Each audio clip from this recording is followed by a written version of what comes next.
Sometimes we refer to planning your first company retreat. And I just think whether you're planning your first retreat or your 10th retreat, it just involves several key steps to ensure its success and meet the objectives. So whether it's team building or strategic planning, I think there are just some steps that a person should go through when they're planning that retreat.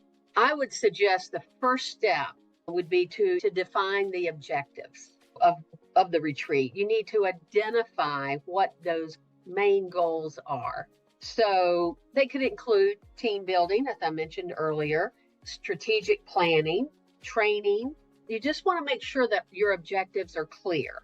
And once you have that in place, then I think what's critical next is budgeting, because you really need to determine the budget early on, because that's going to influence many decisions of the retreat. It's going to affect the location. It's going to affect the activities, the amenities. So it's very important that you take into consideration travel costs, accommodations, meals. You may have to hire special speakers or even facilitators. Budgeting is critical to the process and critical to do it early on.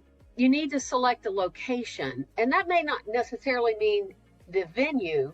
It just means maybe we want to do it in San Diego, or maybe we know we want to do it in Blacksburg, or that sort of thing. And you have to think, does it align with your objectives to be in San Diego? What's the proximity to your office?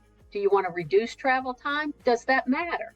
The availability of facilities like meeting rooms. So you have to look and see what's available in the area, as well as the accommodations.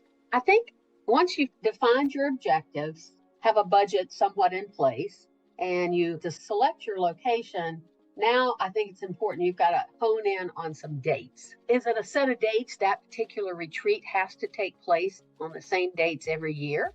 Or are you going to be able to select dates that work for the majority of the attendees? You may have to just put out some feelers and say, here's what we're looking at. Does this work for the majority? You need to consider busy periods for your industry. Was it a good time to have your sales team away from the office? You also have to keep in mind major holidays. You probably want to avoid those. So it's just all about selecting dates so your employees can arrange their schedules accordingly. I would suggest would be arranging logistics. You've got to organize all logistical details in advance, right? So you've got to reserve your travel and transportation. Does that mean airline or flights? Does that mean buses? Does that mean car rentals? Got to get those things in order. And now it's time to think about, okay, what's the venue? And get that reserved. Get your meeting agenda reserved, your food and beverage activities in place, and your accommodations in place. So then I think you've got it all in place. You're ready to go. Now it's time to communicate back with the team, provide that detailed information well in advance. So you want to always include dates, location, travel and accommodation details, just anything that you think they're going to need so they're well prepared. And then if it's an event that there are planned activities, it could be anything from a scavenger hunt to, oh, let me tell you something fun. This was the first time for me. Last week, I attended a conference myself. And so one of the team building activities was building sandcastles on the beach. Now, that was pretty sweet. So it might be building sandcastles on the beach. It was just fun. They paired you up with folks that you didn't necessarily know that well. So it was a lot of networking opportunity. So it's a lot of fun. And there's lots of recreational activities depending on the area of the country you're meeting in. In our area in particular, hiking and kayaking and tubing are fabulous activities. So those are my thoughts about planning a retreat.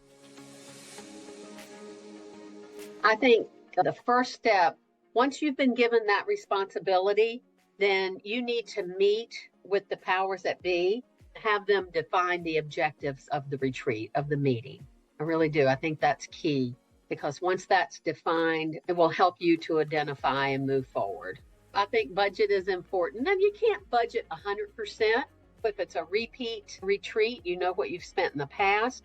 If it's not, then your boss may very well know exactly what to tell you for a budget number. And so now you've got that in place. Now select a location.